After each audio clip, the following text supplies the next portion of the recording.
मैं स्टूडेंट हूं, मुझे क्या मिला। मैं किसान हूं, मुझे क्या मिला। मैं महिला हूं, मुझे बजट पेश करने वाली प्रथम ज्यादा बार बजट पेश किस मंत्री ने बजट या सरप्लस बजट का जनक कहा जाता है। भारतीय बजट का जनक कहा जाता है। पीसी का मतलब उसका मामा का जो बजट था, शिवराज मामा का बजट, वो कितना था? 3.4। ये जरूर आपको याद 25 में इस बार रखा गया है 3.65 लाख करोड़। नमस्कार, कैसे हैं आप? आशा करता हूं कि आप कुशल मंगल आनंदमय होंगे। और आज हम पढ़ेंगे बजट क्या होता है, कितने प्रकार का होता है, और मध्य प्रदेश सरकार ने जो बजट पेश किया है किन किन वर्गों को क्या क्या दिया है, क्या क्या अलॉट किया है, और इस प्रकार की मध्य प्रदेश सरकार की प्लानिंग या योजना बजट को लेकर क्या है।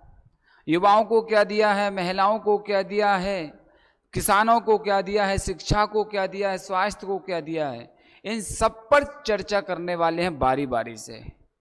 वीडियो पूरा देखना है। अगर आपको बजट का A to Z समझना है, संपूर्ण बजट की शब्दावलियों को सीखना है, और आपको बजट से संबंधित कोई भी डाउट नहीं रहने देंगे, पर शर्त एक ही है कि वीडियो को अंत तक देखना है। अगर आपने पूरा वीडियो देख लिया तो 100% कह सकते हैं कि आज के बाद आपको बजट से संबंधित कोई भी प्रश्न संदेह में नहीं रहेगा। तो चलेगा, इसको प्रारंभ करने से पहले एक पंक्ति याद आती है कि इस मोड़ पर घबरा के थम ना जाइए आप।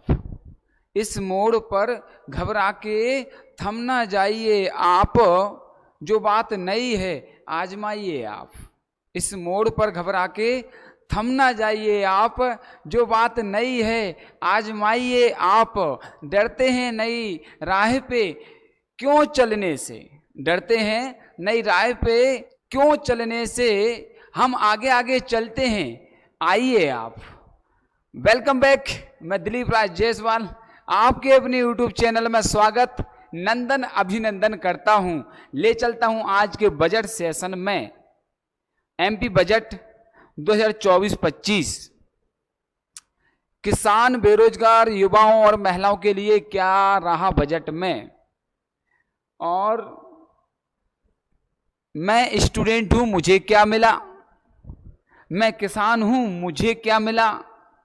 मैं महिला हूं, मुझे क्या मिला। इस तरह के प्रश्न आपके जहन में चल रहा होगा। और ये हमारे हैं वर्तमान CM मोहन यादव जी, और ये हमारे पूर्व CM mama Shivraj Singh Chauhan ji.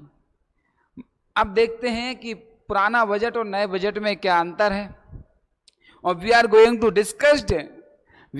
Discuss about the budget. चलेगा, आगे बढ़ते हैं। सबसे पहले आप देख पाएंगे यहां पर बजट में हिस्सेदारी किसको क्या क्या मिला है। पूरी चीजें समझना, जल्दी से वॉकआउट मत कर जाना अगर आपको सच में कुछ सीखना है और कुछ पाना है तो। चलेगा, यहां पर सबसे पहले हम बात करते हैं, ठीक है, अधोसंरचना इंफ्रास्ट्रक्चर फील्ड में 15%, एग्रीकल्चर 7%, हेल्थ 13%, एजुकेशन 11%, सोशल 6%, ठीक है, नगरीय एवं ग्रामीण विकास, रूरल एंड अर्बन डेवलपमेंट के लिए 12%, संस्कृति ठीक है, कल्चरल एक्टिविटीज के लिए 0.4%, रोजगार के लिए 1%, जनरल सर्विसेज के लिए 9%, अन्य सेवाओं के लिए 2%। समझना पहले ग्राफ। और आज पूरा आपको बजट बिल्कुल सर्जरी करके दिखाएंगे, पूरा बजट आपको अच्छे से समझना है। सही से समझोगे तो बजट की पूरी डेफिनेशन से लेकर और इस बार के बजट में क्या क्या ठीक है योजनाएं दी हैं, क्या क्या नए स्कीम्स हैं और कौन कौन से क्षेत्रों को ज़्यादा प्राथमिकता प्रायोरिटी दी गई है, इस पर चर्चा करेंगे। वीडियो पूरा देखना है। ब्याज भुगतान 8%। प्रीवियस ईयर्स में जो कर्ज ले रखा है उस पर 8% तो ब्याज में जाना है। कितना? 8%। क्योंकि ये कभी कभी क्या होता है, कुछ भी घोषणा कर जाते हैं और कहीं पर भी पैसे को ठीक है स्पेंड कर देते हैं। इस कारण से मध्य प्रदेश सरकार पर लाखों करोड़ का ऋण है, ब्याज है, कर्ज है। और पेंशन 7% पेंशन में जाएगा, 8% ऋण भुगतान में जाएगा। ये ब्याज भुगतान ऋण भुगतान में है। 8% ऋण जाएगा। जैसे 100 रुपये किसी से उधार लिया था तो 8 रुपये जाएगा मूलधन, 8 रुपये जाएगा ब्याज। तो 16% जाना है। कितना? 16% कहाँ जाएगा? कर्ज में जाएगा। चलेगा, ये हमारे क्षेत्र हो गए हैं। अब हम आगे बढ़ते हैं। बजट का आकार, बजट का आकार देखिएगा यहाँ पर। ओके, समझ पा रहे हैं? और ये सारे आंकड़े किसमें हैं? लाख करोड़ में हैं। ये सभी राशियां किसमें हैं? लाख करोड़ में है। ठीक है, लाख करोड़ में हैं। मध्य प्रदेश गवर्नमेंट का बजट 2020 में था, 2020-21 में था 2,12,000 लाख करोड़। ठीक है, 2,12,000 लाख करोड़ 2020-21 का बजट था। 2021-22 में बढ़ा 2.42 लाख करोड़, 22-23 में पहुंचा 2.79 लाख करोड़। ठीक है, और फिर पहुंचता है 23-24 में। प्रीवियस ईयर्स का मामा का जो बजट था, शिवराज मामा का बजट, वो कितना था? 3.4। ये जरूर आपको याद रखना है। ये आपको क्या करना है? याद रखना है। 3.14 करोड़, ठीक है, लाख करोड़ का बजट था। और 24-25 में इस बार रखा गया है 3.65 लाख करोड़। तो बजट का आकार आपने देखा 20 से 21 तक लगातार बढ़ता चला गया। और इस बार का मध्य प्रदेश सरकार का बजट अभी तक के सभी बजटों में आकार में सबसे बड़ा बजट है। 3.65 मतलब 3,65,000 करोड़ रुपए का बजट है। चलेगा, समझ लिया? मामा के समय 3.14 था और ये इतना हो गया है। अब आगे बढ़ते हैं। बजट शब्द की उत्पत्ति कब होती है? ठीक है, ये कब हमारे सामने आता है? इसकी उत्पत्ति कब होती है? बजट 24। देखा, बजट शब्द की उत्पत्ति, द वर्ड बजट कहां से ओरिजिनेट होता है? चलेगा, बजट शब्द की उत्पत्ति फ्रांसीसी शब्द बूजेट से हुई है। बजट शब्द की उत्पत्ति फ्रांसीसी शब्द बूजेट से हुई है। और बूजेट शब्द का अर्थ छोटा थैला होता है। फ्रांसीसी शब्द याद रखना, बूजेट, जिसका मीनिंग या अर्थ क्या होता है? छोटा थैला। इसके अलावा यह शब्द फ्रेंच बूजेट के माध्यम से यात्रा करने के बाद 15वीं शताब्दी में अंग्रेजी में आया। फिर क्या हुआ? फ्रांसीसी के बाद फ्रेंच में पहुंचा और फिर उसके बाद अंग्रेजी में आ गया। बूजेट से क्या बन गया?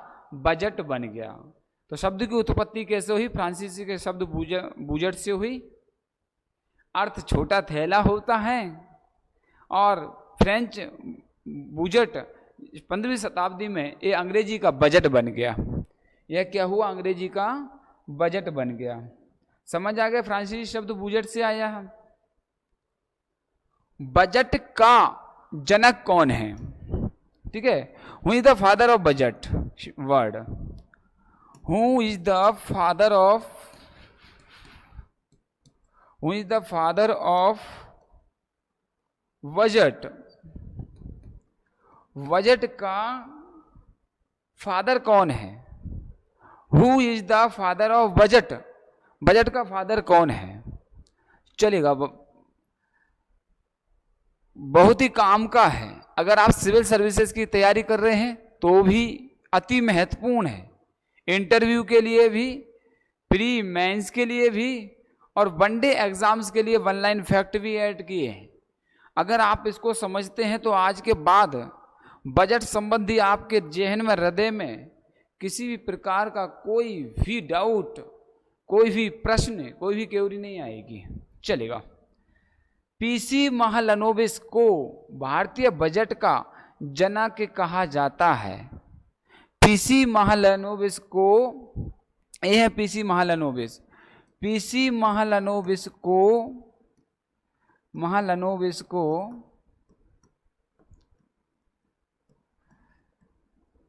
का जनक कहा जाता है, भारतीय बजट का जनक कहा जाता है। पीसी का मतलब फुल फॉर्म होता है प्रकाश चंद्र, प्रकाश चंद्र, पीसी का फुल फॉर्म होता है प्रकाश चंद्र महालनोबिस। और इन्हीं ने पहली पंचवर्षीय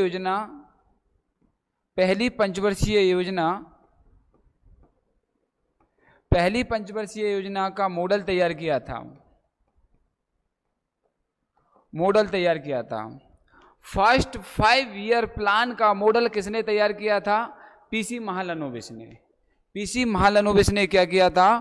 फर्स्ट 5 ईयर प्लान का मॉडल तैयार किया था। और यही हमारे क्या हैं, भारतीय बजट के जनक हैं, ध्यान रख लेना। और इन्हीं के जन्म दिवस पर विश्व सांख्यिकी दिवस, राष्ट्रीय सांख्यिकी दिवस मनाया जाता है। और राष्ट्रीय सांख्यिकी दिवस मनाया जाता है 11, ठीक है, 1 जुलाई को। 1 जुलाई को क्या मनाया जाता है? 1 जुलाई को मनाया जाता है, 1 जुलाई को मनाया जाता है राष्ट्रीय सांख्यिकी दिवस, नेशनल स्टैटिस्टिक्स डे मनाया जाता है। चलेगा। अब आगे चलते हैं। बजट शब्द की उत्पत्ति हो गई, फ्रांसीसी शब्द बूजेट से आया, फ्रेंच बूजेट से होते हुए 15वीं शताब्दी में अंग्रेजी में आ गया। जनक कौन है? पीसी महालनोबिस जनक हो गए हैं। और ठीक है, चलेगा। अब आगे चलते हैं, कंटिन्यू आगे की तरफ बढ़ेंगे। यहां पर बजट के 3 प्रकार होते हैं। There are 3 types of budgets. There are 3 types of budget. Budget के 3 प्रकार होते हैं। फर्स्ट कौन सा होता है? अधिशेष बजट, सरप्लस बजट। इसको बोलते हैं surplus budget, surplus budget, surplus budget,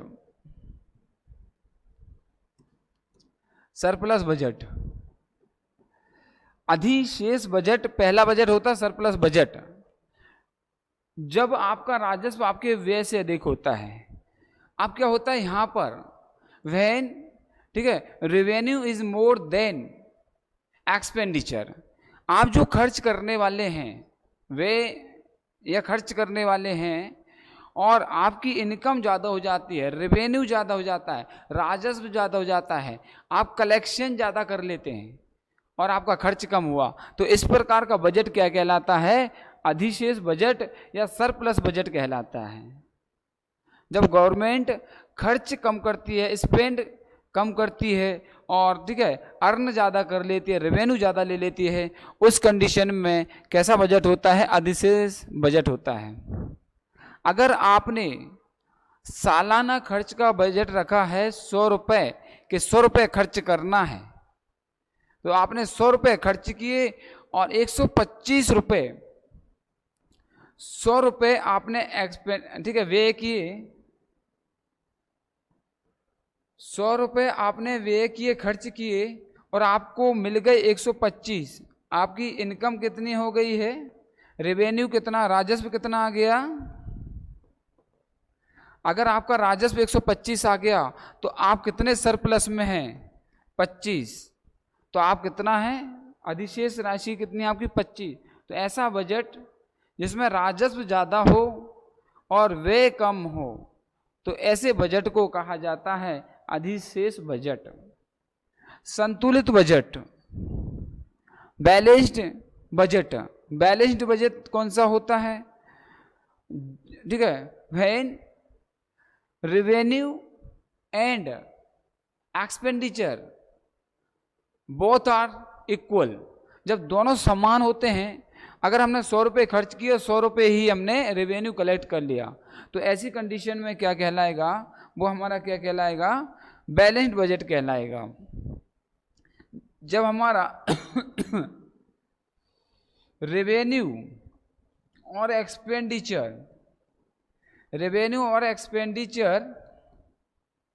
दोनों कैसे हों, इक्वल हों, रेवेन्यू और एक्सपेंडिचर दोनों बराबर होंगे तो क्या कहलाएगा, संतुलित, ठीक है, संतुलित बजट कहलाएगा। और जब हमारा रेवेन्यू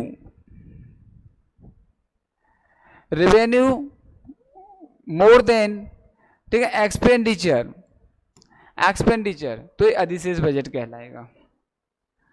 अब आता है अधिशेष के बाद संतुलित और आता घाटे वाला, डेफिसिट बजट। इसको कहते हैं deficit budget. Deficit budget, deficit budget, deficit budget, घाटा बजट। घाटे वाले बजट में क्या होता है, जब हमारा रेवेन्यू एक्सपेंडिचर की तुलना में कैसा हो, कम हो, तो ठीक है, is lesser than expenditure. When revenue is lesser than expenditure, ठीक है, it is known as deficit budget. और व्हेन, ठीक है, रेवेन्यू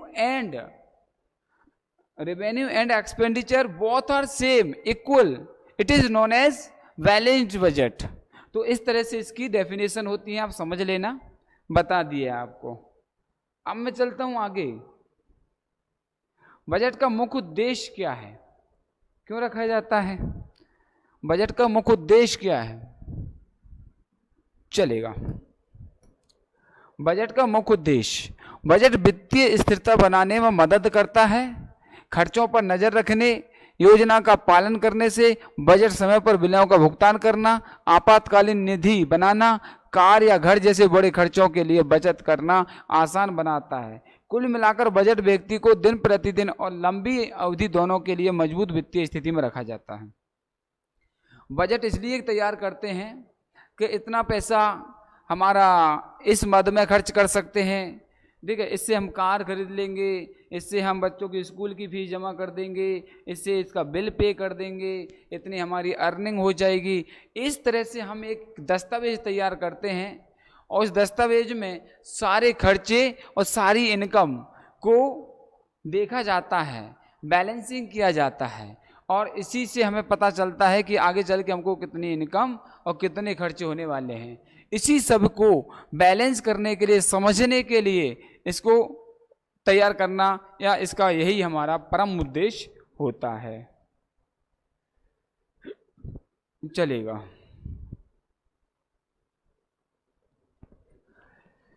बजट निर्माण कौन करता है? आपके दिमाग में, मन में जितने भी प्रश्न आएंगे वो सभी प्रश्न यहां पर मिलेंगे। अगर कोई प्रश्न छूट जाता है बाय फॉल्ट, तो आप कमेंट करके पूछ सकते हैं कि सर इसका आंसर क्या होगा। तो बजट का निर्माण कौन करता है? बजट का निर्माण कौन करता है? विधानमंडल की स्वीकृति के लिए बजट तैयार करना, विधानमंडल की स्वीकृति के लिए बजट तैयार करना केंद्र सरकार, राज्य सरकारों का संवैधानिक दायित्व है। अभी जो हमारा बजट हुआ है वो किसका? राज्य सरकार का बजट है, राज्य के लिए है। तो राज्य सरकार का बजट बनाना, पेश करना किसका दायित्व है? राज्य सरकार का दायित्व है। अगर केंद्र सरकार का बजट पेश होता है तो उसका बजट बनाना और तैयार करना किसका दायित्व है? एक केंद्र सरकार का है। तो कौन बनाता है? अगर बात करें केंद्र सरकार के बजट की तो ये संसद में पेश होता है, ठीक है। सेंट्रल गवर्नमेंट की बात करें तो केंद्र की बात करें, अगर स्टेट गवर्नमेंट की बात करें, स्टेट गवर्नमेंट की बात करें तो ये कहाँ होगा? विधानमंडल में होगा, विधानमंडल में होगा। ठीक है। और इसको विशेषाधिकार, कराधान पर विधायी विशेषाधिकार, व्यय पर विधायी नियंत्रण, वित्तीय मामलों पर कार्यपालिका द्वारा पहल, संसदीय वित्तीय नियंत्रण प्रणाली के कुछ मूलभूत सिद्धांत हैं और उसके अंतर्गत इस बजट को बनाया जाता है, तैयार किया जाता है। तो आपको इतना ज़्यादा नहीं सोचना है, केंद्र सरकार संसद में रखेगी इस बजट को और पास करेगी, और विधानमंडल में राज्य सरकार रखेगी, इसमें विधानसभा में रखा जाता है इसको। ठीक है, हाँ, चलेगा। अब बात करते हैं आगे, राष्ट्रीय बजट का अर्थ क्या है। इसमें हम राज्य बजट भी, प्रांतीय बजट बोल सकते हैं, घर का बजट बोल सकते हैं, बस डेफिनेशन थोड़ा सा चेंज होगी, लेवल चेंज हो जाएगा। पर्सनल व्यक्तिगत बजट भी होता है, घरेलू बजट भी होते हैं। ठीक है, इस प्रकार से राष्ट्रीय बजट, हम भी हमारा दैनिक बजट भी तैयार करते हैं, मंथली बजट तैयार करते हैं, मासिक बजट, लेकिन मुख्यतः इस भाषा में बात करें कि जो केंद्र और राज्य सरकारों की भाषा में बात करें तो एक वार्षिक बजट होता है। बेसिकली ये वार्षिक होता है, फिर कभी कभी बीच में बजट पेश करना होता है, कम समय अवधि कम होती है, अंतरिम बजट पेश कर देते हैं। अब चुनाव होना था तो जो सरकार थी उसने 3-4 महीने का अपना बजट पेश कर लिया, तो कुछ समय के लिए या शॉर्ट टाइम के लिए जो बजट पेश किया जाता है उसको इंटरिम बजट या अंतरिम बजट कहते हैं। उसको इंटरिम बजट या अंतरिम बजट कहते हैं, जैसे कि अभी किया था। और जो बजट आया है वो क्या है? पूरा अपना फुल बजट होता है। फुल बजट 1 ईयर का होता है, और अंतरिम बजट जो होता है वो शॉर्ट पीरियड के लिए या कम समय के लिए रहता है। तो इस तरह से आप बजट की अवधारणा को समझ सकते हैं, एक कॉन्सेप्ट को समझ सकते हैं। तो जिस तरह से अपने राष्ट्रीय बजट की बात कर रहे हैं, तो राष्ट्रीय बजट किसी देश का एक बजट होता है। ठीक है, अब इसको हम राज्य बजट या प्रांतीय बजट में कैसे लाएं? जैसे कि मध्य प्रदेश सरकार ने बजट पेश किया है, तो अभी फिलहाल में मोहन यादव जी ने मध्य प्रदेश सरकार का जो बजट पेश किया है वो प्रांतीय बजट है। अब उसमें फर्क कितना रहेगा कि जो राज्य सरकार के अंतर्गत जितना भी रेवेन्यू आएगा और जितने भी एक्सपेंडिचर्स होंगे उनको क्या होगा? बैलेंसिंग करेंगे कि इस क्षेत्र में इतना पैसा खर्च करना है, यहाँ से इतना रेवेन्यू कलेक्ट करना है, इन सब का एक डॉक्यूमेंट्स तैयार करना, वही हमारा बजट है। केंद्र सरकार करेगी तो वो राष्ट्रीय बजट होगा, राज्य सरकार करेगी तो वो कौन सा हो जाएगा? हमारा प्रांतीय बजट या राज्य बजट हो जाएगा। सरकार करों शुल्कों से धन प्राप्त करती है, ठीक है, और इसे राष्ट्रीय रक्षा, बुनियादी ढांचे, अनुसंधान, शिक्षा, कला के लिए अनुदान, सामाजिक सुरक्षा, चिकित्सा जैसे सामाजिक कार्यक्रमों पर खर्च करती है। अब जो रेवेन्यू कलेक्ट किया राज्य सरकार करेगी तो राज्य में स्पेंड करेगी, और केंद्र सरकार करेगी तो पूरे राष्ट्र के लिए बजट, ठीक है, तैयार होगा। बजट शब्द संविधान में क्या भूमिका है, या संविधान में बजट शब्द है या नहीं है, इस पर चर्चा करते हैं। चलेगा, थोड़ा सा ऊपर ले लेता हूं इसको, फिर एक्सप्लेन करते हैं। संविधान में बजट शब्द है। एक्सप्लेनेशन, वार्षिक वित्तीय विवरण शब्द का प्रयोग किया जाता है। तो संविधान में कहीं पर भी बजट शब्द का प्रयोग या नहीं किया गया है, एक भी जगह बजट शब्द का प्रयोग नहीं किया गया है। बजट की जगह पर आप देख सकते हैं वार्षिक वित्तीय विवरण, वार्षिक जो एनुअल फाइनेंशियल डिटेल है वो अपना संविधान में दिया गया है। तो यहां पर एक प्रश्न बन जाएगा, संविधान में कहीं भी बजट का उल्लेख नहीं मिलता है, ठीक है, ना ही कहीं पर इस तरह का कोई प्रावधान है उसमें, लेकिन एक ही सेंटेंस है कि वार्षिक वित्तीय विवरण, उसमें ही इस बजट को एक्सप्लेन किया गया है। चलेगा, आगे चलते हैं। तो आपसे प्रश्न पूछेगा संविधान में बजट शब्द एक भी जगह वर्णित नहीं है, उल्लेखित नहीं है। आगे चलते हैं। भारत का पहला बजट किसने पेश किया था? दो तरह के प्रश्न होंगे इसमें। होगा एक, स्वतंत्र भारत में पहली बार किसने बजट पेश किया, और एक होगा भारत में पहली बार किसने बजट पेश किया। आपके सारे कॉन्सेप्ट क्लियर करेंगे यहां पर। भारत का पहला बजट किसने पेश किया? भारत में पहली बार बजट 7 अप्रैल 1860 को पेश किया गया था। 1860 1860 में बजट पेश करते हैं तो स्वतंत्र भारत तो था ही नहीं, ब्रिटिश भारत था।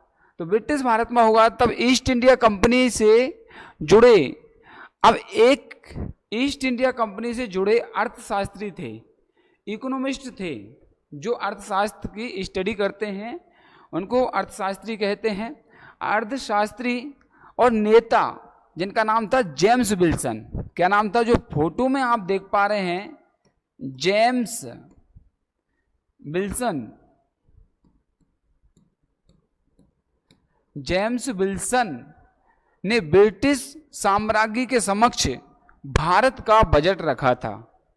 जब हमारा औपनिवेशिक भारत था, जब हम आज़ाद नहीं हुए थे, जब बजट पेश किया जाता था तो कहाँ पर होता था? साम्राज्य के समक्ष भारत का बजट, मतलब ब्रिटेन की संसद में ये बजट को रखा जाता था और वहीं से एक आदेश के रूप में आता था और तब जाकर के यहाँ पर बजट काम करता था। तो पहली बार 7 अप्रैल 1860 को ईस्ट इंडिया कंपनी से जुड़े स्कॉटिश, कहाँ के थे? स्कॉटलैंड के थे, अर्थशास्त्री नेता जेम्स विल्सन ने पहली बार बजट पेश किया था। और ये आप देख रहे हैं, इनका चेहरा देख पा रहे हैं।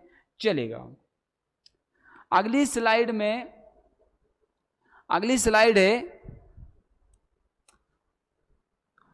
स्वतंत्र भारत का पहला बजट कब आया? स्वतंत्र भारत का पहला बजट कब आया? ठीक है, कब आया? जो इंडिपेंडेंट भारत है उसका फर्स्ट बजट कब आया? ठीक है, when came first budget of independent India. स्वतंत्र भारत का पहला बजट कब आया? तो देखिएगा यहां पर, स्वतंत्र भारत का पहला बजट 26 नवंबर 1947 को पेश किया गया। भारत का बजट 7 अप्रैल 1860 को जेम्स विल्सन, 26 नवंबर 1947 को पेश किया गया। स्वतंत्र भारत का पहला बजट, इंडिपेंडेंट इंडिया का पहला बजट कब आया? ये आया तत्कालीन वित्त मंत्री आर.के. ठीक है, षणमुखम सेठी ने यह बजट पेश किया था। दो प्रश्न आपके सामने बन सकते हैं सभी परीक्षाओं को मद्देनजर रखते हुए। पहला बजट, स्वतंत्र भारत में पहली बार बजट कब रखा गया? 26 नवंबर 1947। किसने रखा स्वतंत्र भारत में पहली बार? वित्त मंत्री, तत्कालीन वित्त मंत्री षणमुखम सेठी ने रखा। तो देखिएगा, ये हमारे षणमुखम सेठी जी हैं और ये बैग लेकर के बजट लेकर जा रहे हैं और संसद में पेश करते हैं। नेक्स्ट प्रश्न आपके जहन में आएगा कि सबसे लंबे बजट भाषण का रिकॉर्ड किसके नाम पर है? सबसे लंबा बजट भाषण किसके नाम पर रिकॉर्ड है? तो चलिएगा, यह रिकॉर्ड सीतारमण के ही नाम पर है। जो निर्मला सीतारमण हैं वित्त मंत्री, 2021 का बजट पेश करते हुए 2 घंटे 42 मिनट लंबा भाषण दिया था। सबसे लंबा भाषण दिया है 2020-21 में निर्मला सीतारमण ने, जब वित्त मंत्री थे और अभी भी हैं। इस दौरान उन्होंने जुलाई 19 में बनाए गए अपने ही 2 घंटे 17 मिनट लंबे भाषण का रिकॉर्ड तोड़ा और सीतारमण भारत के इतिहास में बजट पेश करने वाली दूसरी महिला है। और सीतारमण क्या दूसरी महिला है? तो पहली महिला कौन है जिसने बजट पेश किया? तो फर्स्ट वीमेन कौन है? ठीक है, who is the first women of India? Who represent the first time budget. तो ऐसी महिला का नाम बताओ जिन्होंने पहली बार बजट पेश किया हो। तो दूसरी कौन हो गई हैं? सीतारमण। उनके पहले इंदिरा गांधी ने 1970 में वित्त मंत्री के तौर पर बजट पेश किया था। कभी कभी क्या होता है, ये जो फाइनेंस मिनिस्ट्री है, वित्त मंत्रालय है, कभी कभी जो पीएम अपने ही अंडर में रख लेते हैं, और ऐसे कई बार हुआ है। तो जब इंदिरा गांधी जी प्रधानमंत्री के पद पर आसीन थे, उस समय पर वित्त मंत्रालय का कार्यभार भी उनके पास ही था। तो उन्होंने प्रधानमंत्री के साथ साथ वित्त मंत्रालय के पद पर रहते हुए पहली बार ये बजट पेश किया था। तो पहली बार किसी महिला ने बजट पेश किया, वो इंदिरा गांधी। दूसरी बार किसी ने बजट पेश किया, वो सीतारमण। तो ये आपको परीक्षा की दृष्टि से ध्यान रखना है, ठीक है, चलेगा। बजट भाषण में सर्वाधिक शब्दों का रिकॉर्ड किसके नाम पर है? बजट भाषण में सर्वाधिक शब्दों का रिकॉर्ड, लंबे समय तक भाषण देने का रिकॉर्ड सीतारमण 2 घंटा 42 मिनट, और दूसरे नंबर पर भी उनका 2 घंटा से 17 मिनट।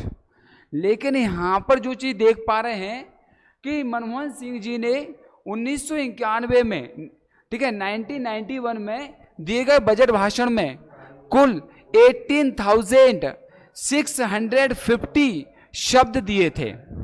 तो सबसे ज्यादा शब्दों का यूज करने वाले कौन है? ठीक है, डॉक्टर मनमोहन सिंह जब फाइनेंस मिनिस्टर थे 1991 में। उसके बाद सेकंड स्थान आता है अरुण जेटली जी। अरुण जेटली जी का जिनके 2018 का बजट में 18,000 शब्दों का प्रयोग किया था, लगभग 18,650 वर्ड्स यूज किए थे। किसने? मनमोहन सिंह जी ने। और फिर सेकंड प्लेस पर आते हैं अरुण जेटली जी। सबसे छोटा बजट भाषण किसने पेश किया था? अब ये सबसे लंबा हो गया और सबसे छोटे की बात करते हैं। कॉपी में नोट करते जाना। आज के बाद बजट से संबंधित आपका कोई भी डाउट नहीं रहेगा, सब कॉपी में लिख लेना। 1 लाइन फैक्ट हो जाएंगे, डेफिनेशंस हो जाएंगी। अगर आपसे कहीं पर भी कोई पूछता है तो आप आसानी से बता सकते हैं। बजट के प्रकार, कब आया, जनक कौन है, और पहले भारतीय, सब कुछ इसमें बताया गया है। तत्कालीन वित्त मंत्री हीरू भाई मूलजी भाई पटेल ने 1977 में 800 शब्दों वाला बजट भाषण दिया था। तो सबसे कम भाषण किसने दिया? वित्त मंत्री हीरू भाई, ठीक है, मूलजी भाई पटेल ने। चलेगा। एक और प्रश्न आपके जहन में आएगा कि सबसे ज्यादा बार बजट पेश किस मंत्री ने किया? Important question. सबसे ज्यादा बार बजट किसने पेश किया? किस वित्त मंत्री ने किया? तो पहले तो आप इनका फेस देखिएगा, कौन है हमारे। यह रिकॉर्ड पूर्व प्रधानमंत्री मोरारजी देसाई के नाम पर है। Former prime minister Morarji Desai recorded the, ठीक है, मोर टाइम, ठीक है, representing the more time budget. कई बार सबसे ज्यादा बार बजट पेश करने का रिकॉर्ड किसके नाम पर है? मोरारजी देसाई के नाम पर, जिन्होंने 1962-69 के बीच वित्त मंत्री रहते हुए सर्वाधिक 10 बार बजट पेश किया था। सबसे ज्यादा बार बजट पेश किसने किया? Morarji Desai, former prime minister, 10 बार। पी चिदम्बरम 9 बार, पी चिदम्बरम 9 बार, प्रणब मुखर्जी 8 बार, यशवंत सिन्हा 8 बार और मनमोहन सिंह 6 बार। इस तरह से बजट पेश करने का जो क्रम है आप समझ लेना। सबसे टॉप पर मोरारजी देसाई आएंगे, जो आप पिक और फोटो इमेज देख रहे हैं। बजट भाषण का समय कब बदला? अब देखो यहां पर अच्छा प्रश्न है आपके सामने। बजट भाषण का समय कब बदला? 1999 तक बजट भाषण फरवरी के अंतिम कार्य दिवस को, पहले क्या होता था, फरवरी का अंतिम कार्य दिवस, फरवरी महीने का जो अंतिम दिन होता था, लास्ट या आखिरी दिन होता था, उसी दिन शाम 5 बजे पेश किया जाता था। कितने बजे? 5 बजे बजट पेश किया जाता था। ठीक है, शाम 5 बजे, शाम 5 बजे। 1999 तक यह बजट 5 बजे शाम को पेश किया जाता था, लेकिन यशवंत सिन्हा ने 99 में इसे बदलकर सुबह 11 बजे कर दिया। 1999 में ये कब पेश किया जाता था? 5 बजे पेश होता था, और 1999 में क्या हुआ, इसे बदल कर कितने पर कर दिया गया? 11 बजे कर दिया। और बजट भाषण की तारीख कब बदली? पहली चीज आती है समय कब बदला। समय 1999 में कितने बजे? शाम 5 बजे किया था, और उसी टाइम पर क्या कर दिया, इसको सुबह 11 बजे कर दिया यशवंत सिन्हा जी ने। अरुण जेटली जी ने 2017 में बजट भाषण 1 फरवरी को पेश किया। पहले अंतिम फरवरी के अंतिम दिन में होता था, अब 1 फरवरी को 2017 में बजट पेश कर दिया।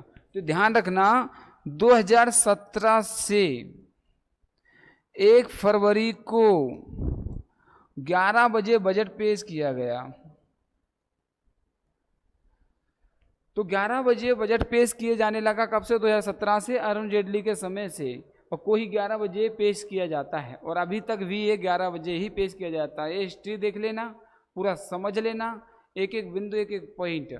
और इतना जरूर कहूँगा कि अगर आपने इससे पूरा बजट अच्छे से पढ़ा, समय दिया, नोट किया, नोट्स बनाए, तो आपको कोई भी दिक्कत आने वाली बात नहीं है। ठीक है, चलेगा। अब आता है भारत में बजट पेश करने वाली प्रथम महिला। बता चुका हूं, एक बार समझ लो, कमेंट करके बता दो। पूर्व प्रधानमंत्री इंदिरा गांधी 70-71 में भारत का केंद्रीय बजट पेश करने वाली पहली महिला है।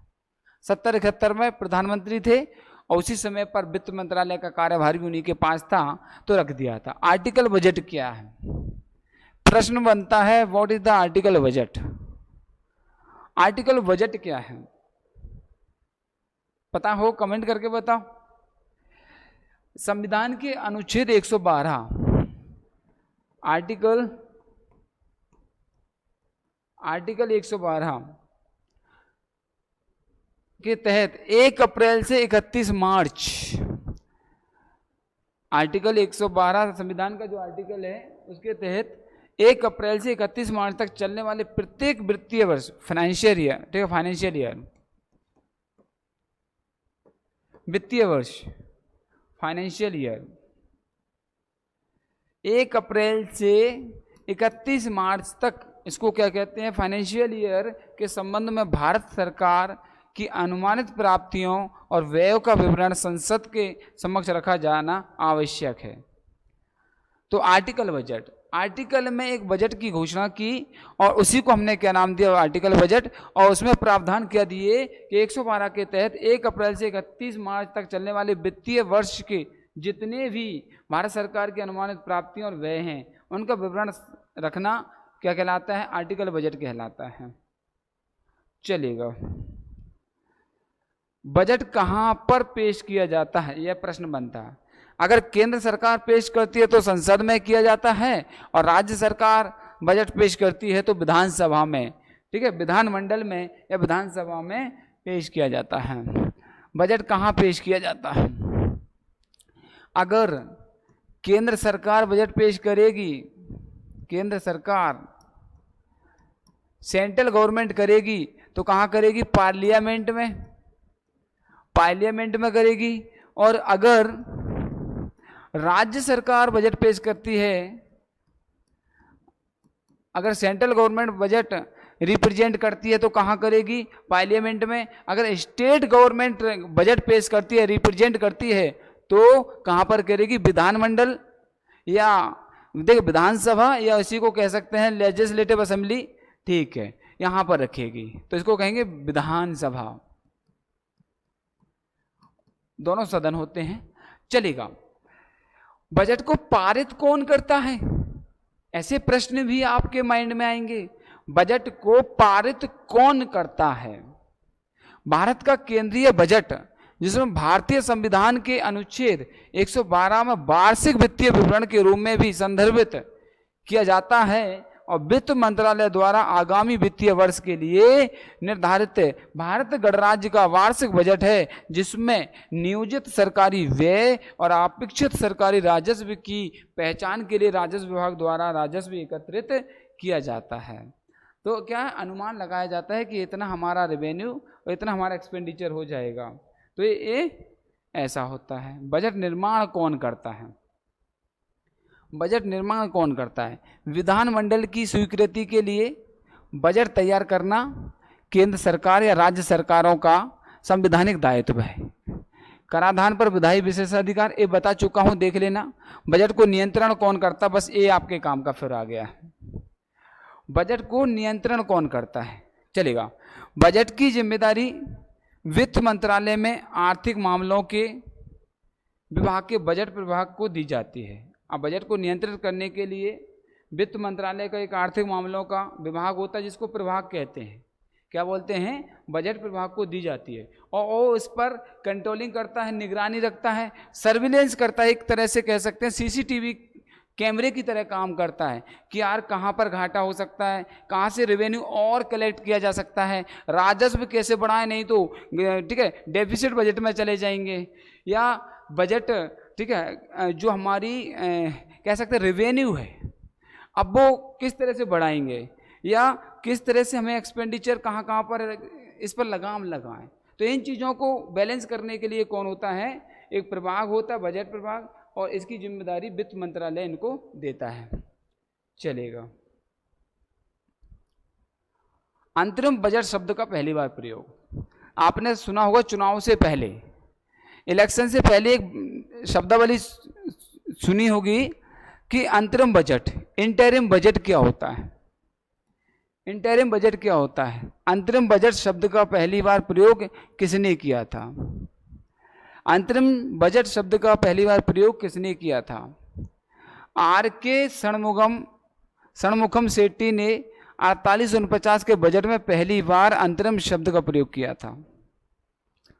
4849 में जब बजट पेश किया था तो पहली बार षणमुखम शेट्टी ने पहली बार अंतरिम बजट का शब्द का प्रयोग किया था।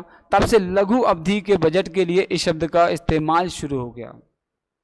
अगर बजट फुल ईयर के लिए, फुल टाइम के लिए, एक वर्ष के लिए रखा जाता है तो वो फुल बजट होता है।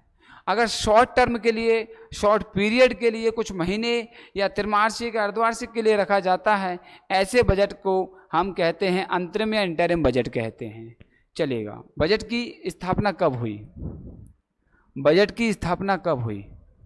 गणतंत्र भारत का पहला बजट, भारतीय गणतंत्र की स्थापना के बाद पहला बजट 28 फरवरी, गणतंत्र के बाद, स्वतंत्रता के बाद तो रखा 26 जनवरी 1947 को, गणतंत्र के बाद गणतंत्र बना, फिर संविधान लागू हो गया 28 फरवरी 1950 को जॉन मथाई ने। पहले किसने रखा था? षणमुखम शेट्टी ने। और गणतंत्र भारत का बजट किसने रखा था? जॉन मथाई ने पेश किया था। इस बजट में योजना आयोग की स्थापना का वर्णन किया गया था। और योजना आयोग कब बना था? 1950 में बना था। और योजना आयोग की जगह पर अब क्या आ गया? नीति आयोग। योजना आयोग की जगह पर अब क्या आ गया? नीति आयोग। प्लानिंग जो बनाने का काम करता था वह योजना आयोग का था, अब नीति बनाने का काम जो है नीति आयोग करता है। और C.D. देशमुख वित्त मंत्री होने के साथ रिजर्व बैंक के पहले भारतीय गवर्नर भी थे। C.D. देशमुख क्या थे उस समय पर? ठीक है, जॉन मथाई उस समय पर बजट रखा था, वित्त मंत्री थे। और फिर उसके बाद C.D. देशमुख वित्त मंत्री होने के साथ रिजर्व बैंक के गवर्नर, पहले भारतीय गवर्नर थे।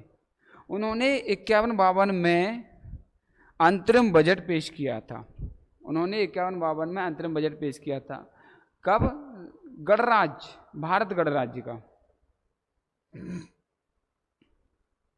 भारतीय संविधान का अनुच्छेद 112 क्या है? भारतीय संविधान का अनुच्छेद 112 वार्षिक वित्तीय विवरण संविधान के अनुच्छेद 12 के अनुसार राष्ट्रपति प्रत्येक वित्तीय वर्ष के संबंध में संसद के दोनों सदनों के समक्ष उस वर्ष के लिए भारत सरकार की अनुमानित प्राप्तियों और व्यय, प्राप्तियों मतलब रेवेन्यू, व्यय मतलब एक्सपेंडिचर का विवरण रखवाएगा, जिसे वार्षिक वित्तीय विवरण कहा जाता है। ठीक है, तो इस तरह से ये उल्लेखित है। बजट अधिनियम क्या है? बजट अधिनियम क्या है? बजट अधिनियम का उद्देश्य सरकार की कार्यकारी और विधायी दोनों शाखाओं में, बजट विधेयक का उद्देश्य सरकार की कार्यकारी और विधायी दोनों शाखाओं में, ठीक है, वे एजेंसियों को समेकित करना था। आगे अधिनियम ने बजट ब्यूरो बनाया, जिसे अब प्रबंधन बजट कार्यालय कहा जाता है, ताकि सरकारी विभागों से धन के अनुरोधों की समीक्षा की जा सके और बजट तैयार करने में राष्ट्रपति की सहायता की जा सके। ठीक है, ऐसे प्रश्न आपके दिमाग में आ रहे होंगे, उन सब का जवाब इसमें हमने दे दिया है। गणतंत्र भारत का पहला बजट 28 फरवरी 1950 को जॉन मथाई ने रखा। यह भी प्रश्न आपका होगा। ठीक है, ये हमने पहले ही बता दिया आपको। फिर आता है पीरियड बजट क्या होता है? पीरियड बजट क्या होता है? ठीक है, पीरियड बजट क्या होता है? पीरियड बजट क्या होता है? चलेगा। समय के अंतराल जिसमें बजटीय वित्त पोषण उद्देश्यों के लिए सहायता की अवधि, परियोजना अवधि को विभाजित किया जाता है। परियोजना अवधि को जो प्लान्ड ड्यूरेशन रखा है उसको यदि विभाजित डिवाइड कर दिया जाए, बजट अवधि आमतौर पर 12 महीने लंबी होती है, लेकिन यदि उपयुक्त हो तो कम या अधिक हो सकती है। इसी को हम पीरियड बजट कहते हैं कि 3 महीने, 4 महीने, 5 महीने, 6 महीने, इस प्रकार से इसको हम पीरियड अवधि बजट भी कहते हैं। चलेगा। बजट की दो मुख्य विशेषताएं क्या है? बजट में करते क्या है हम? कुछ भी नहीं, रेवेन्यू कलेक्ट करते हैं और एक्सपेंडिचर के माध्यम से खर्च करते हैं। चलेगा। तो दो विशेषताएं हैं बजट के, दो मुख्य तत्व हैं। एक प्राप्तियां, जिससे हम रेवेन्यू कलेक्ट करते हैं, प्राप्तियां कहते हैं, और व्यय, जिसके माध्यम से हमारे जो सारे खर्च होते हैं वो व्यय कहलाते हैं। ठीक है, व्यय कहलाते हैं। ये हमारा हो चुका है। आगे चलिएगा। अब यहां से हम बात करते हैं जो फिलहाल में मध्य प्रदेश सरकार ने अभी हाल ही में बजट पेश किया है, उस पर हम चर्चा करेंगे। यहाँ से मध्य प्रदेश सरकार का जो बजट है वो किस किस क्षेत्र को क्या क्या दिया गया है, इस पर हम चर्चा करने वाले हैं। चलेगा। विभाग का नाम, बजट की राशि। किसान कल्याण और कृषि विभाग क्षेत्र को दिया गया है 19,718 करोड़ रुपए। खाद्य नागरिक आपूर्ति एवं उपभोक्ता विभाग को 1516 करोड़ रुपए। पशुपालन डेयरी विभाग के लिए 2150 करोड़ रुपए। सहकारिता विभाग के लिए 1994 रुपए। उद्यान की खाद्य प्रसंस्करण विभाग के लिए 519 करोड़ रुपए।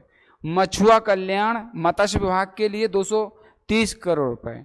महिला बाल विकास विभाग के लिए, इंपोर्टेंट है ध्यान रखना, महिला बाल विकास विभाग के लिए 25,560 रुपए आवंटित किए हैं।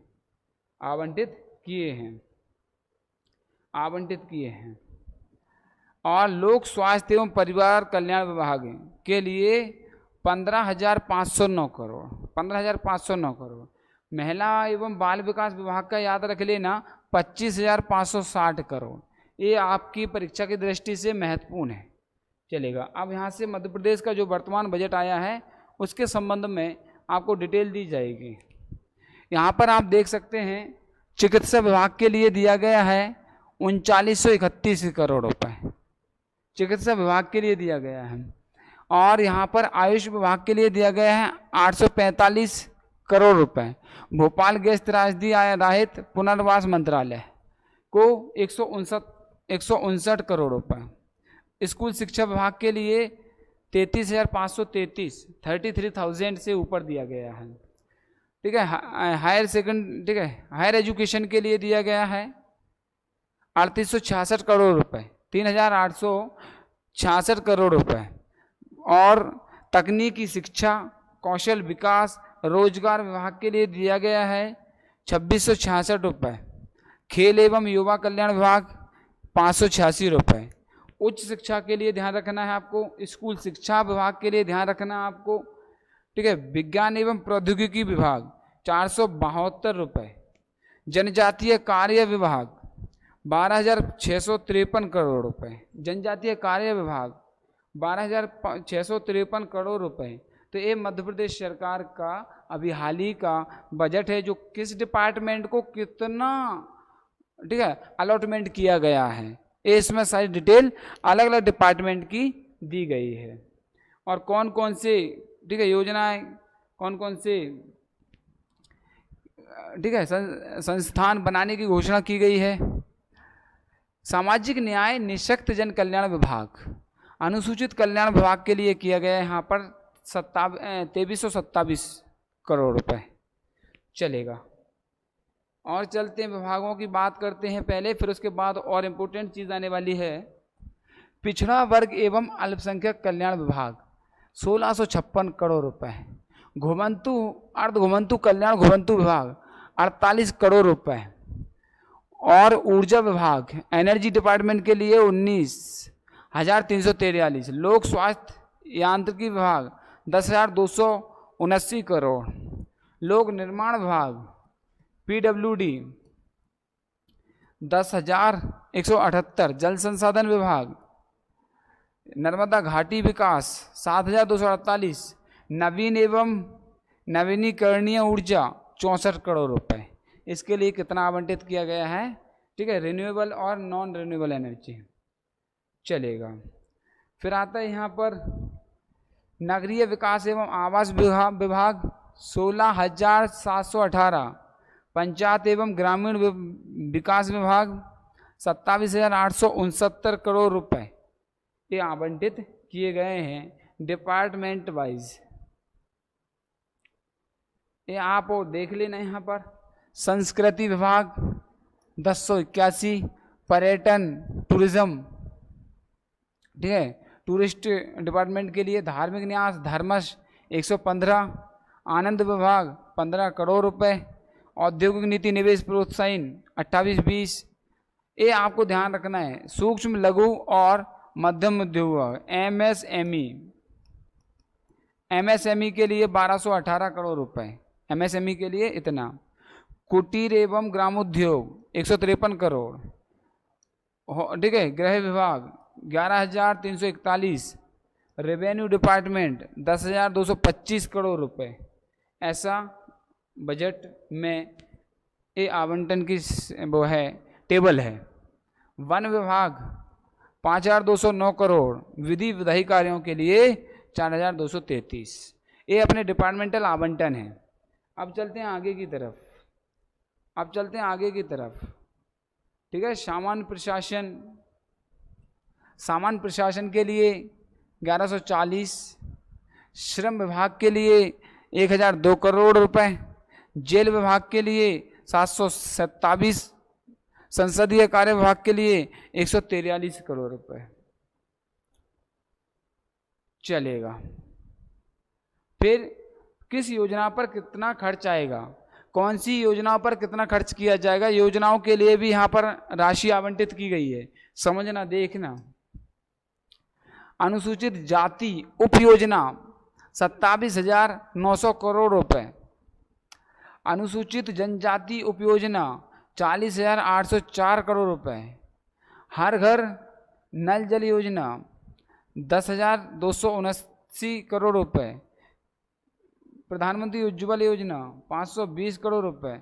संबल योजना 600 करोड़ रुपए। कैन बेतवा लिंक परियोजना 44,405 करोड़ रुपए, ठीक है। मुख्यमंत्री लाडली बहना योजना 18,984 करोड़ रुपए। ये लाडली बहना के लिए पहले से राशि बढ़ा दी गई है 18,984। अटल कृषि ज्योति योजना इतना कर दिया गया है, ठीक है, चलेगा। समग्र शिक्षा अभियान 5100 करोड़। अटल गृह ज्योति योजना 3500 करोड़। मनरेगा 5200 करोड़। तो इस तरह से ये अलग अलग योजनाओं के लिए राशि आवंटित की गई है, देख लेना। बाद में और अच्छा कुछ आने वाला है। यहाँ पर देखिएगा, मनरेगा 5200 करोड़। लाडली लक्ष्मी योजना, ठीक है, इसको नहीं, ऊपर वाला प्लान देख लेना, इसको मत देखना, ठीक है, चलेगा। अब आता है यहाँ पर, ये बहुत ही काम की चीज़ है आपकी। अब यहाँ पर महिलाएं कह रही हैं कि मैं महिला हूं, मुझे क्या मिला, क्या मिला? तो देखिए यहाँ पर लाडली बहना योजना में फिलहाल 1250 रुपये ही मिलेंगे, कुछ भी नहीं बढ़ाया गया। महिला बाल विकास विभाग के लिए 26,560 रुपये, पिछले बजट से 81% ज़्यादा। लाडली लक्ष्मी योजना का लाभ कितना, इतनी लाख बेटियों को मिल रहा है। पीएम जनमन योजना के तहत 217 आंगनबाड़ी बिल्डिंगों के निर्माण के लिए 150 करोड़। आंगनबाड़ी पोषण स्कीम में 11,706 करोड़। लाडली बहना की राशि में कोई बदलाव नहीं होगा, जितना था उतना ही रहेगा, ठीक है, चलेगा। शुरू की गई थी जब 1,000 रुपये था, फिर 1250 कर दिया, आपको 1250 ही मिलेगा, ठीक है। 2023 में था 1.02 लाख करोड़ का बजट महिलाओं के लिए, इस बार 1.21 लाख करोड़, पहले से बढ़ाया गया बजट। इस बार का भारी बजट है, थोड़ा सा पहले से बढ़ाया गया है, देख लेना। ये महिलाओं के लिए है, ये अपना है स्टूडेंट के लिए, एक इसका है स्टूडेंट के लिए। मैं स्टूडेंट हूँ, मुझे क्या मिला? 150 सीएम राज स्कूल बिल्डिंग के लिए 150 सीएम राज स्कूल बिल्डिंग बनेगी, 150 सीएम राज स्कूल बिल्डिंग बनेगी। सरकारी स्कूलों में artificial intelligence AI, machine learning, coding के विषय पढ़ाए जाएंगे। Artificial intelligence, machine learning, coding के विषय पढ़ाए जाएंगे आपको स्कूलों में। PM श्री योजना के तहत 730 स्कूलों का चयन, 730 स्कूल नए PM श्री स्कूल खोले जाएंगे। 1 से 12वीं तक के 63 लाख छात्रों को निःशुल्क यूनिफॉर्म, 87 लाख छात्रों को निःशुल्क किताबें दी जाएंगी, ऐसा प्रावधान इसमें दिया गया है। मुख्यमंत्री मेधावी विद्यार्थी योजना के तहत 61,000 छात्र छात्राओं के लिए 450 करोड़ रुपए मिलेंगे।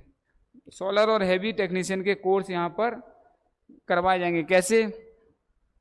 देवास में, छिंदवाड़ा में, धार में ग्रीन स्किलिंग IITI बनाए जाएंगे। देवास, छिंदवाड़ा, धार, एक नोट कर लेना कॉपी में, इम्पोर्टेंट है। इसमें solar technician, electric vehicle mechanic पाठ्यक्रम होंगे। प्रदेश में वर्तमान में कुल 268 शासकीय IITI हैं। अभी ITI की संख्या कितनी है? 268 है। अब बाकी और खोले जाएंगे इनकी संख्या। पहले स्टूडेंट के लिए कितना था? 38,375 करोड़ का बजट था, अब 52,682। तो पहले से बजट बढ़ाया है, पहले से बजट बढ़ाया गया है। यहाँ पर युवाओं के लिए, यूथ के लिए क्या है किया है? यूथ के लिए क्या किया है? देखो यहाँ पर, मैं यूथ हूँ, मुझे क्या मिला? सरकारी नौकरी की भर्ती परीक्षा के आवेदन शुल्क को कम करने के लिए नई पॉलिसी। जो एप्लीकेशन फॉर्म होता है उसकी फीस ली जाती है, शुल्क लिया जाता है, उसको कम किया जाएगा। 61 मेगा इंडस्ट्री में 17,000 नौकरी मिलेंगी, ऐसा कहा गया। मिले ना मिले वो बाद की बात है। 535 मध्यम लघु श्रेणी की इंडस्ट्री में 33,000 नई नौकरियों के अवसर। ये 33 मिलेंगे, इसमें 17 इसमें मिलेंगे। ये अब हो सकता है कि घोषणाओं तक सीमित हो सकती है, हो सकता है ये आपको मिल भी जा, देख लेना आप अपने हिसाब से, जो है मैंने आपको बता दिया। पुलिस में 7,500 नई भर्तियां होंगी, ठीक है। मध्यम लघु श्रेणी में 33,000, 61 मेगा इंडस्ट्री में 17,000 नौकरी। इस तरह से नौकरियों को भंडार है। अब बाकी का जो भी हो बाद में क्या है, सोलर मैकेनिक और इलेक्ट्रिक व्हीकल्स मैकेनिक के ट्रेड ITI में पढ़ाए जाएंगे। ये है। पहले इसमें मिला था 30-14 करोड़ का, अब 4,191 करोड़ पहले से इसे बढ़ा दिया गया है। धार में वस्त्र उद्योग की चेन होगी। धार जिले में मेक इन इंडिया प्रोजेक्ट के तहत PM मित्र पार्क बनेगा। प्रश्न होगा यहाँ पर इंपोर्टेंट, PM मित्र पार्क कहाँ खोला जाएगा? PM मित्र पार्क कहाँ? धार में बनेगा, मेक इन इंडिया प्रोजेक्ट के तहत। इस वस्त्र उद्योग की पूरी चेन में 25,000 करोड़ का निवेश होगा। 1 लाख प्रत्यक्ष, 2 लाख अप्रत्यक्ष रोजगार मिलेंगे। प्रत्यक्ष 1 लाख रोजगार, अप्रत्यक्ष कितने मिलेंगे? 2 लाख। ऐसा कागज में है, बाकी जमीनी स्तर पर क्या होता देखते हैं, चर्चा करेंगे बाद में जब समय आएगा तब। तो चलेगा। आगे चलते हैं, युवाओं के लिए था ये। मैं किसान हूं मुझे क्या मिला। किसान कह रहे हैं मैं किसान हूं मुझे क्या मिला मध्य प्रदेश सरकार के बजट से। किसान सम्मान निधि के लिए 4900 करोड़ रुपए का प्रावधान। कोदो कुटकी पर प्रति किलो 10 रुपए का बोनस। अगर आप कोदो कुटकी लगाते हैं एमएसपी पर खरीदेंगे फिर 10 रुपए का बोनस अलग से मिलेगा 1 किलो पर, प्रति किलो पर 10 रुपए बोनस। डिंडोरी में श्री अन्न अनुसंधान, डिंडोरी में ध्यान रखना ये बिल्कुल जीके का करंट का क्वेश्चन है और आपके एग्जाम में आएगा और 100% आएगा ये परीक्षा में। डिंडोरी में श्री अन्न अनुसंधान केंद्र, अन्न अनुसंधान केंद्र, ठीक है। डिंडोरी में श्री अन्न मिलेट्स रिसर्च सेंटर बनेगा, मिलेट्स रिसर्च सेंटर मिलेगा, ठीक है। मिलेट्स रिसर्च सेंटर कहाँ होगा? डिंडोरी में। कहाँ पर? डिंडोरी में, ठीक है। समझ लेना ये ध्यान से, बिल्कुल करंट का क्वेश्चन है। मिट्टी सुधार के लिए 50 करोड़ का प्रावधान। उज्जैन में चना, ग्वालियर में सरसों अनुसंधान केंद्र, ठीक है। चलिएगा मैं बता देता हूं एक बार और आईएमपी है। उज्जैन में चना अनुसंधान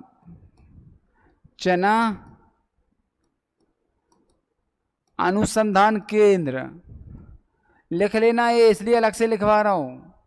उज्जैन में चना अनुसंधान केंद्र और ग्वालियर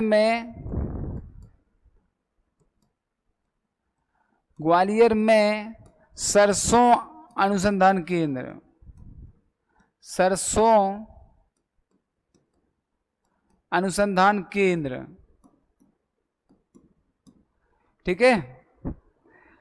उज्जैन में चना अनुसंधान केंद्र, ग्वालियर में सरसों अनुसंधान केंद्र। SC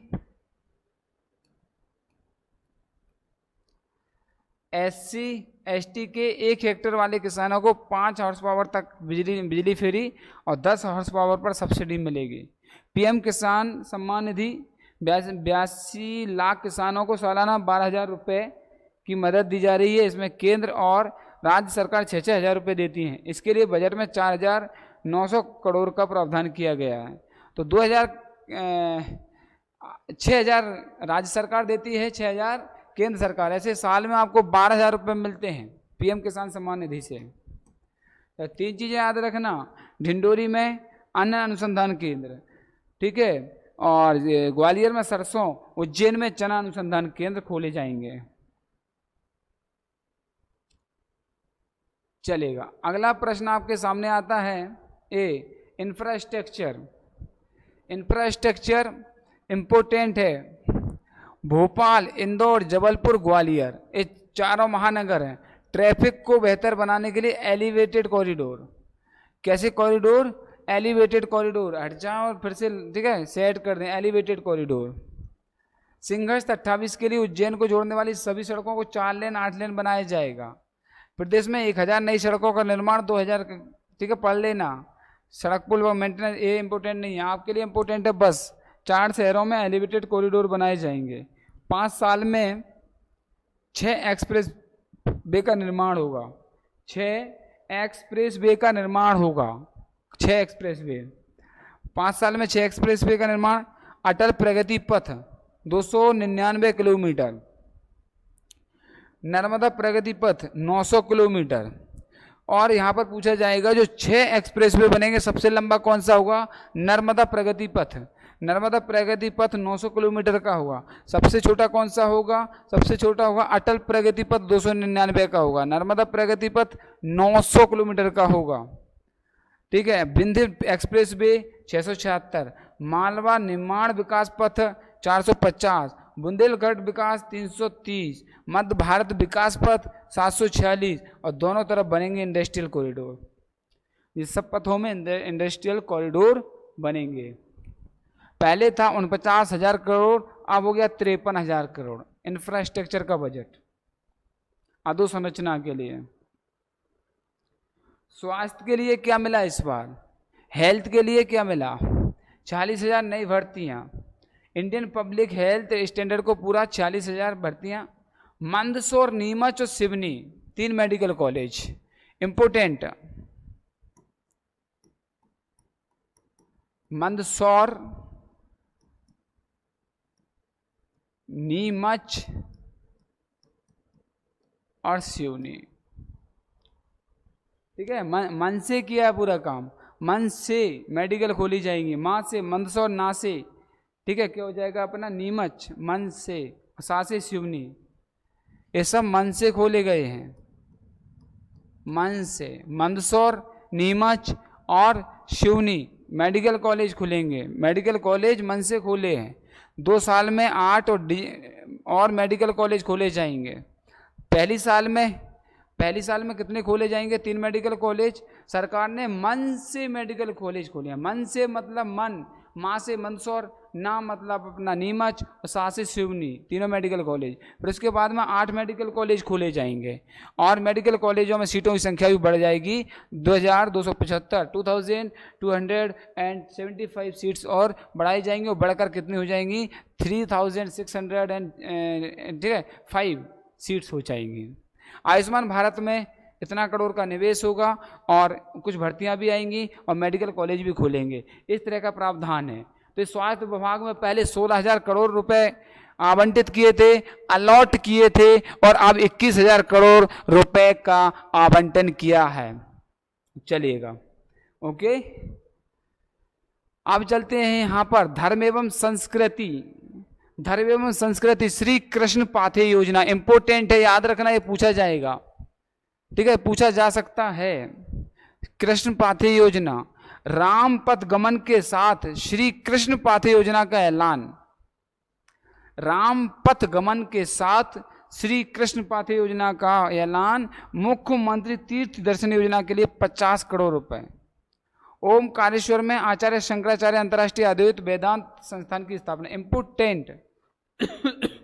परीक्षा की दृष्टि से अति महत्वपूर्ण, ओमकारेश्वर में आचार्य शंकर अंतर्राष्ट्रीय अद्वैत वेदांत संस्थान, कहां पर, ओमकारेश्वर में। संस्कृति के लिए 1,081 करोड़, पिछली बार के से 2.5 गुना।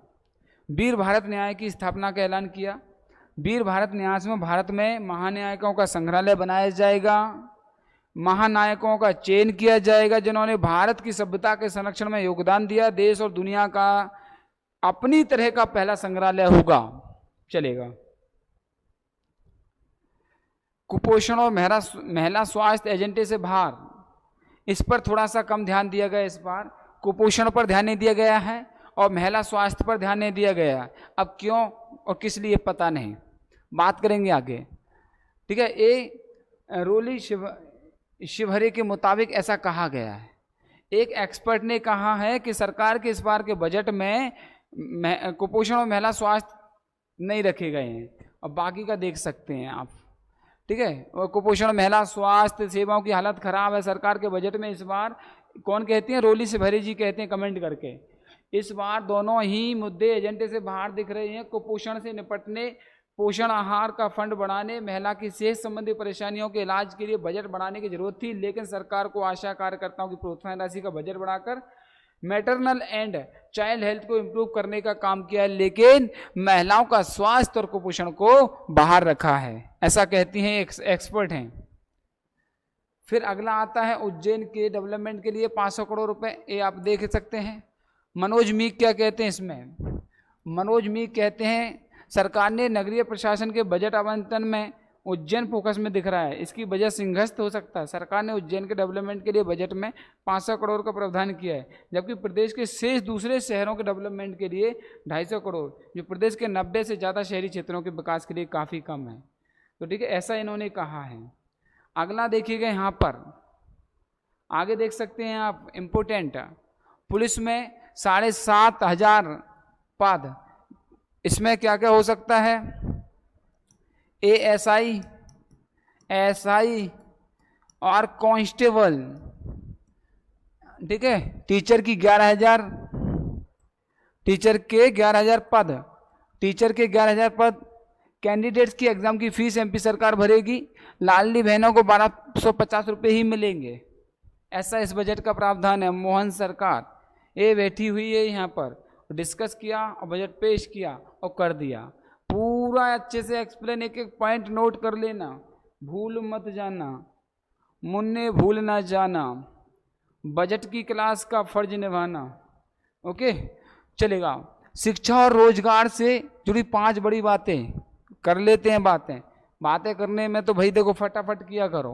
पुलिस में महकमे में 7.5, स्कूलों में शिक्षकों के खेल संगीत के लिए 11,000 पदों पर भर्तियां।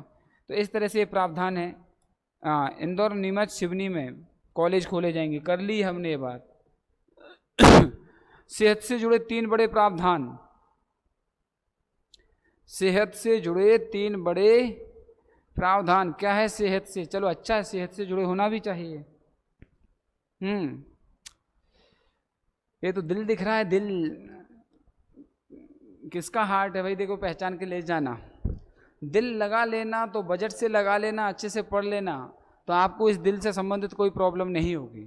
क्योंकि जिसने मन लगाकर और दिल लगाकर पढ़ाई की है, उसने ही इस दुनिया में अपना, ठीक है, सफलता का परचम लहराया है। सरकारी अस्पताल में इलाज के दौरान मौत होने पर पार्थिव देह को घर तक पहुंचाने के लिए शांति वाहन सेवा शुरू की जाए। शांति वाहन सेवा।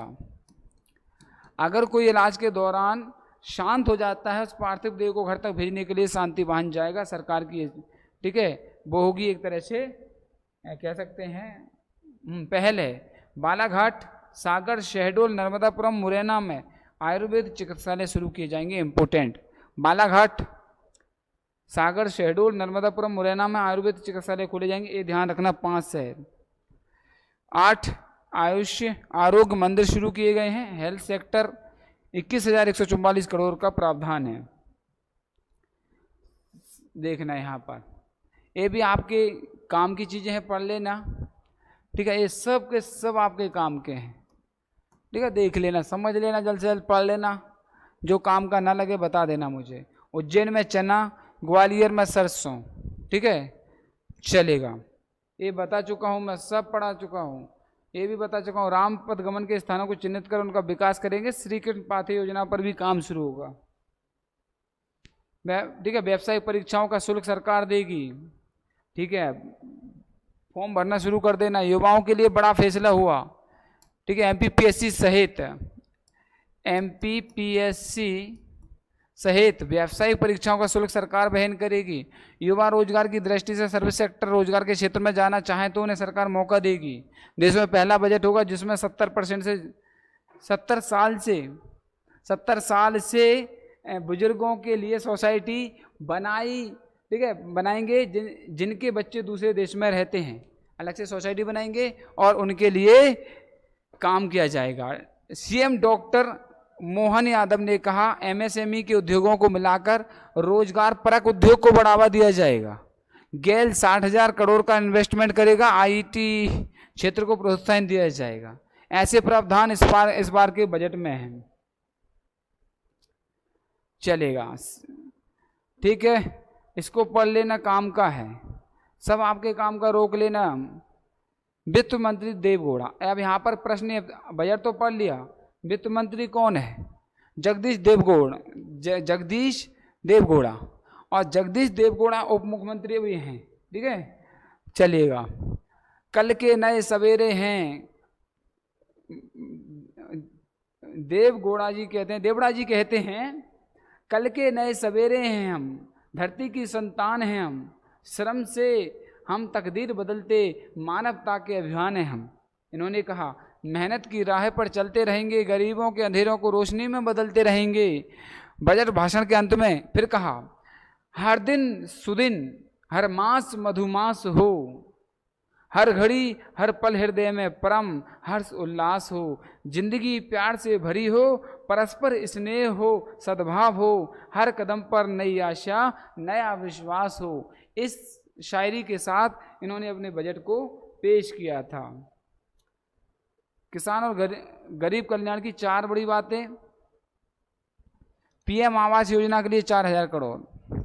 बैगा, सहरिया, भारिया पिछड़ी जनजातियों के लिए 22 नए छात्रावास खोले जाएंगे। इंपोर्टेंट, विशेष पिछड़ी जनजाति, जो जनजाति वाले चैप्टर में हमने पढ़ाया था, बैगा, भारिया, सहरिया 22 नए छात्रावास खोले जाएंगे।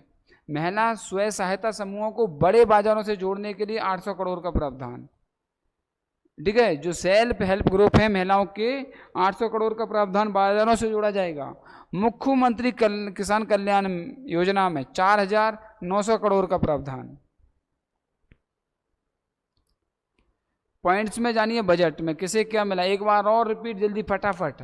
शिक्षा 22,600, स्वास्थ्य 21,144, खेल 586 करोड़, तीर्थ दर्शन योजना 50 करोड़ रुपए, वन पर्यावरण 4,725, दुग्ध उत्पादन 150 करोड़, गौशाला के लिए 250 करोड़, संस्कृति विभाग के लिए 1081 करोड़, 1081 करोड़ देख लेना यहाँ पर। चलिएगा, हाँ यहाँ पर देखते जाएंगे, पूरा समझ लेना। ठीक है, बालाघाट, सागर, शहडोल, नर्मदापुरम, मुरैना में आयुर्वेद चिकित्सालय शुरू किए जाएंगे, बता चुका हूँ। चलेगा, 3 नए मेडिकल कॉलेज मनसे, मंदसौर, नीमच, सिवनी। ठीक है, चलिएगा, यहाँ तक हो गया। आगे चलते हैं, इसमें कुछ भी आपको नहीं छोड़ा है, पूरा मध्य प्रदेश का बजट बताया है। और एमपी का बजट इस बार 16% बढ़ा। ये प्रश्न है इंपोर्टेंट, इस बार कितना बढ़ा है? 16% बढ़ा है, 16% बढ़ा है। शिवराज मामा के बजट से 16% बढ़ा है। कविता पढ़ी, कल के नए सवेरे हैं हम। ठीक है, ये हो गया। चलेगा, आगे करें। और विपक्ष के बारे में देखते हैं। यहाँ पर विपक्ष ने मंत्री सारंग पर कार्रवाई की मांग की। नेता प्रतिपक्ष उमंग सिगार और उपनेता प्रतिपक्ष हेमंत कटारे ने विश्वास सारंग पर कार्रवाई का मुद्दा उठाया, तो कैलाश मंत्री विजय वर्गीय ने नियमों का हवाला देकर विरोध दर्ज कराया। विधानसभा अध्यक्ष कौन है? विधानसभा के अध्यक्ष कौन है? नरेंद्र सिंह तोमर। विपक्ष की बातें सुनी गई हैं, अगर आगे कुछ भी कहना है तो नियम प्रतिक्रिया के तहत सुनी जाएंगी। ठीक है, चलेगा, यहाँ पर सबको सुन लेना। नेता प्रतिपक्ष कौन है? उमंग सिंघार।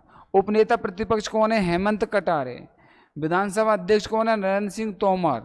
ठीक है, इस तरह से आप समझना, कुछ चीज़ें इंपॉर्टेंट होती हैं, हर जगह से कुछ ना कुछ पढ़ने को मिलता है। Thank you so much watching all videos. अपना अमूल्य समय और कीमती समय देने के लिए बहुत बहुत शुक्रिया। और हमारी एकेडमी और टीम की ओर से आपको बहुत बहुत धन्यवाद। Best of luck. जय हिंद, जय भारत। वीडियो को लाइक, शेयर, चैनल को सब्सक्राइब जरूर करें। अगला वीडियो किस पर बनवाना है, किस प्रकार का वीडियो चाहिए, कमेंट करके बताइएगा। आपको हम वो वीडियो बिल्कुल पूरा एक्सप्लेनेशन के साथ लाएंगे। और यह वीडियो कैसा लगा कमेंट करके बताइएगा। जय हिंद, जय भारत।